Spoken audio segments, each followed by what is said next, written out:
In the heart of the Amazon rainforest, when sunlight pierces through the leaves, the ground seems peaceful, but a single sign of falling branch, a faint rustle, can make the entire forest tremble.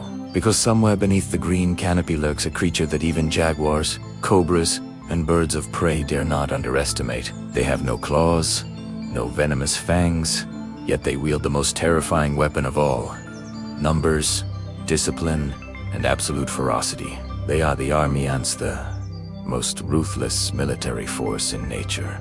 Unlike other ants that build permanent nests, army ants are nomads. They do not stay in one place, build homes, or store food.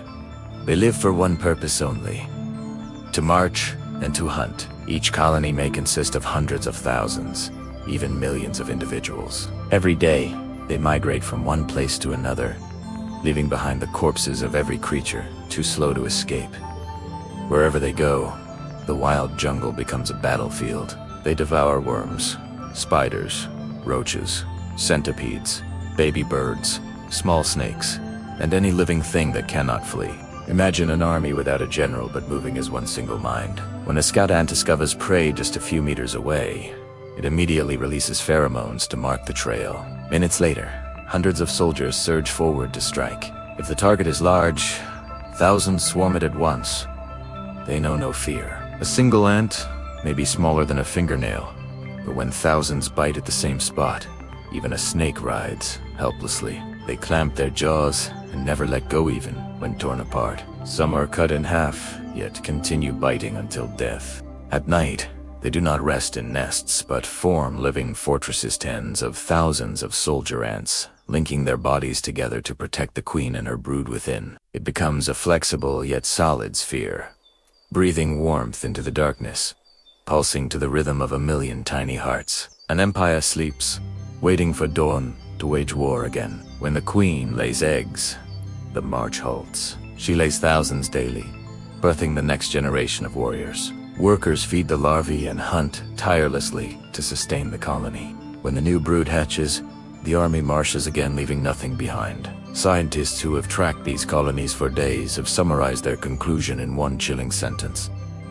never get caught in their path. Even if you're 10 million times their size, you could still be eaten alive. Because army ants are not just a species, they are a concept, an embodiment of order, war, and pure survival instinct.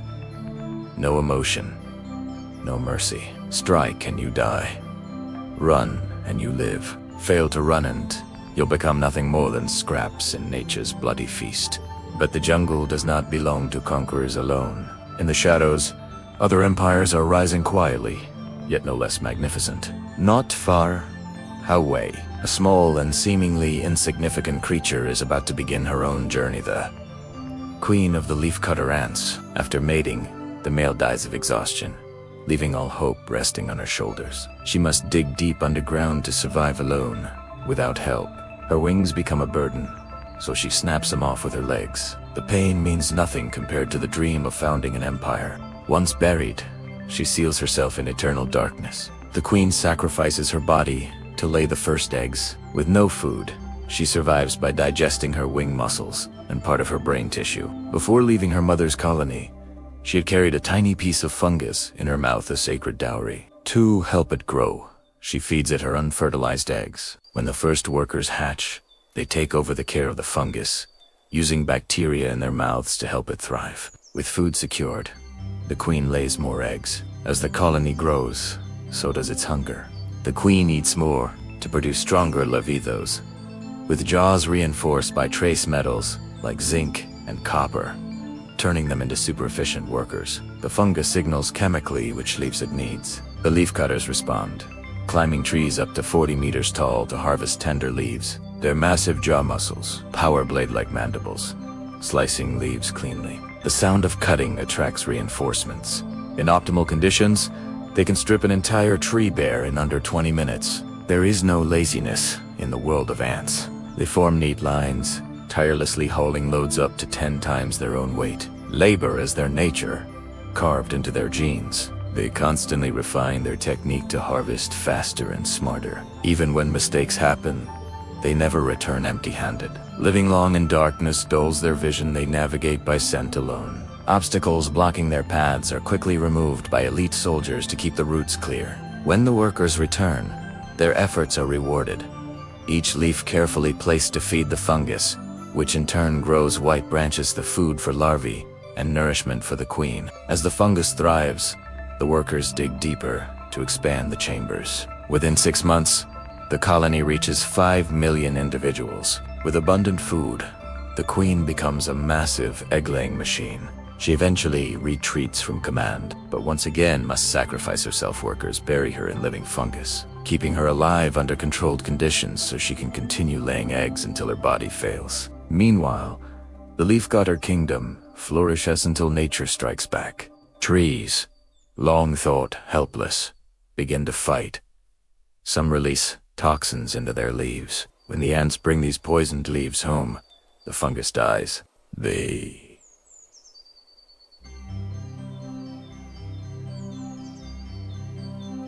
colony starves. To survive, the ants must constantly relocate, cutting from different trees, an unintentional harmony between predator and prey. But a deadlier enemy lurks. Parasitic fungi. Some infect leafcutter workers, taking control of their bodies. The infected ants climb high, bite into leaves, and die, allowing fungal stalks to burst from their heads and spread spores of nightmare reborn. While the leafcutter queen mourns her fallen offspring, the army ants approach. Their migration path crosses the leafcutter, lest a clash of empires is inevitable. The battle begins. Leafcutters evacuate their brood, but one-on-one, they are no match for the army ants. Yet united, they fight fiercely. The army queen signals the command: find and kill the leafcutter queen. If she dies, the war is won. But the leafcutter queen is not. Defenseless, she has guard ants, massive soldiers 5 times larger than others, with black jaws designed to crush, not cut. Their sheer strength and coordination turn the tide. The army ants retreat. The leafcutter colony survives, though littered with corpses. Workers clean up immediately, hauling away the Dediven. If it means infection and death, the fallen chambers become their graves. Peace returns. The queen births winged offspring, princes and princesses ready to fly, mate, and found new kingdoms.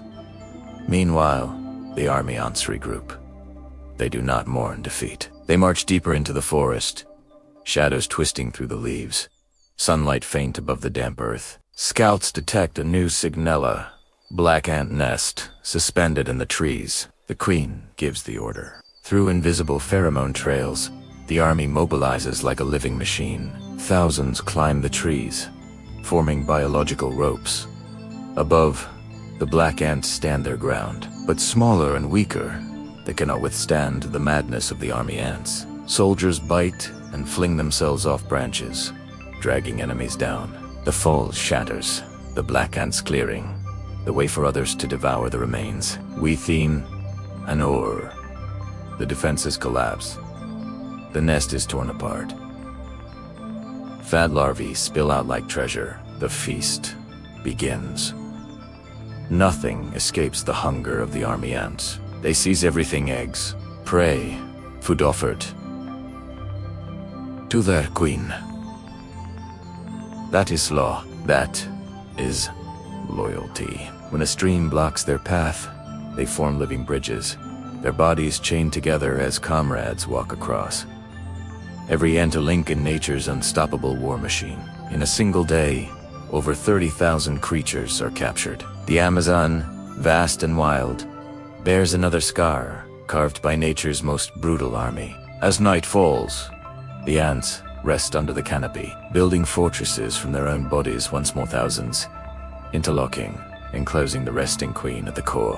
When dawn breaks, the living sphere unfolds. Millions flow forth again on. Endless river of life and death. And beyond, across the plains under the moonlight, thousands of winged termites rise for their mating flight-seeking partners, building new empires of their own. Some will survive to found kingdoms. Others will perish, becoming nourishment for predators. Such is the eternal cycle of life, death, and rebirth in the untamed world beneath the canopy of the Amazon.